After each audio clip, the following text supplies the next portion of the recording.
अगर आप अपने घर के लिए सोलर पैनल परचेज करने के बारे में सोच रहे हो तो पहले आपको अपने घर का लोड जरूर पता कर लेना है कि आपके घर पर टोटल लोड कितना है।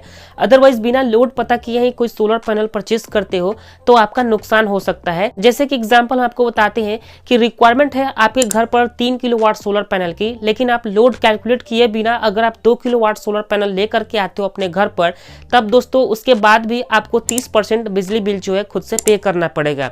अगर आप चाहते हो कि आपके घर का बिजली बिल आए ही नहीं तो आपको पहले लोड जरूर कैलकुलेट करना है, लोड फाइंड जरूर कर लेना है अपने घर पर टोटल लोड कितना है, उसके बाद ही सोलर पैनल परचेज करना है।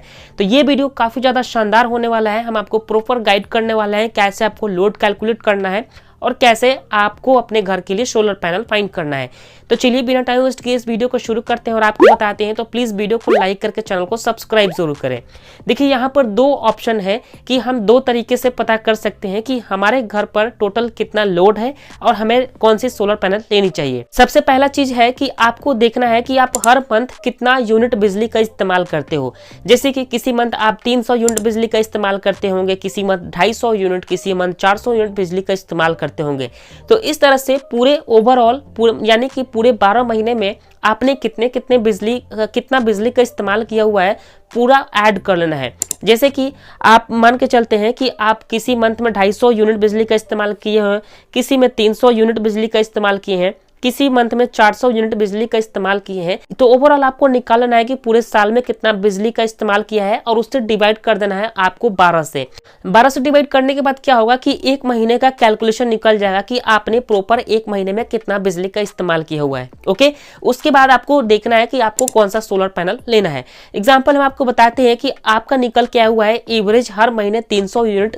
तो आपको क्या करना है, कोई ऐसा सोलर पैनल फाइंड करना है जो कि 300 यूनिट से ज्यादा इलेक्ट्रिसिटी जनरेट कर सके। जैसे कि 1 किलोवाट सोलर पैनल एक महीने में 116 यूनिट के आसपास में बिजली जनरेट करता है। तो यहाँ पर हमें क्या करना होगा, 3 किलोवाट का सोलर पैनल लेना पड़ेगा अगर हमारा एवरेज 300 यूनिट निकल के आया तो। क्योंकि 1 किलोवाट सोलर पैनल 100 यूनिट बिजली जनरेट करेगा तो 3 किलोवाट सोलर पैनल मिलके 300 से भी ज्यादा यूनिट बिजली जनरेट करेगा। तब जाके दोस्तों आपके घर का बिजली बिल जो है एकदम जीरो आएगा। तो ये हो गया पहला तरीका। अब हम बात कर लेते हैं दूसरे तरीके के बारे में। दूसरा तरीका जो है काफी कॉम्प्लिकेटेड है, थोड़ा सा आपको ध्यान लगा करके समझना पड़ेगा। क्योंकि दूसरा तरीका हुआ है कि हम अपने घर में कौन कौन से उपकरण इस्तेमाल करते हैं, इसका हमें वॉट जानना है और कितने घंटों तक इस्तेमाल करते हैं ये भी हमें देखना है।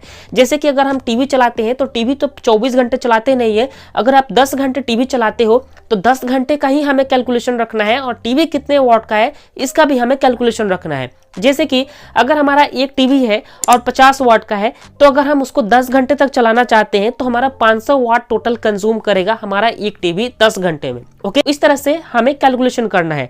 अब कोई उपकरण है कि आप पूरे 24 घंटे चलाना चाहते हो, जैसे कि फैन होता है तो आप फैन 24 घंटा चलाना चाहते हो तो हमारा फैन लगभग 80 वाट के आसपास में इलेक्ट्रिसिटी कंज्यूम करता है। तो 80 को अगर हम 24 से मल्टीप्लाई करते हैं तो 1920 वाट निकल के आता है। यानी कि हमारा एक फैन अगर हम उसको कंटिन्यू 24 घंटे चलाते हैं तो 1920 वाट ये इलेक्ट्रिसिटी कंज्यूम करेगा। यहाँ पर हमने 1920 वाट को इसको ऐड कर दिया, 500 वाट का हमने टीवी का भी ऐड कर दिया। अगर हम एलईडी बल्ब जलाना चाहते हैं, मान के चलते हैं 10 एलईडी बल्ब है हमारे पास, 10 में से 5 एलईडी बल्ब हम 24 घंटे चलाना चाहते हैं और 5 एलईडी बल्ब 10 घंटे ही चलाना चाहते हैं। तो एक एलईडी बल्ब हमारा 10 वाट का है तो 5 एलईडी बल्ब मिलके 500 वाट का हो जाता है। इस तरह से 5 एलईडी बल्ब और बच जाता है। तो इन पांचों एलईडी बल्ब को अगर हम 24 घंटे चलाना चाहते हैं तो 50 को हम मल्टीप्लाई कर देंगे 24 से। अब हमें इसमें और ज्यादा ऐड करना है। सपोज हम फ्रिज चलाना चाहते हैं तो एक फ्रिज हम मान के चलते हैं कि 150 वाट का हमारा फ्रिज कंज्यूम करता है और इसको अगर हम 24 घंटे चलाना चाहते हैं तो इसको भी हमने ऐड कर लिया। अब ये टोटल हो गया 7720 वाट। ओके, तो अब हमें देखना होगा कि कौन सी ऐसी सोलर पैनल है जो कि 8 घंटे में इलेक्ट्रिसिटी जनरेट कर सके। तो देखिए 8 घंटे इसलिए क्योंकि सोलर पैनल को 8 घंटे ही समय मिलता है बिजली जनरेट करने के लिए।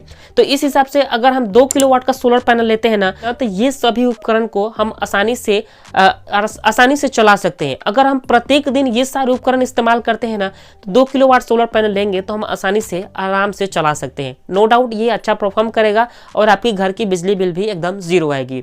ओके गाइस, तो इस तरह से हमने आपको बहुत ही सिंपल तरीके से बता दिया कि घर का लोड का कैलकुलेशन हमें कैसे करना है और कैसे हमें सोलर पैनल सेलेक्ट करना है। उम्मीद है इस वीडियो में आपको क्लियर सब कुछ समझ में आ गया होगा। फिर भी अगर आपके मन में कोई सवाल है तो कमेंट करके जरूर पूछें। वीडियो पसंद आया हो तो प्लीज लाइक करें, चैनल पर नए होंगे तो सब्सक्राइब जरूर करें।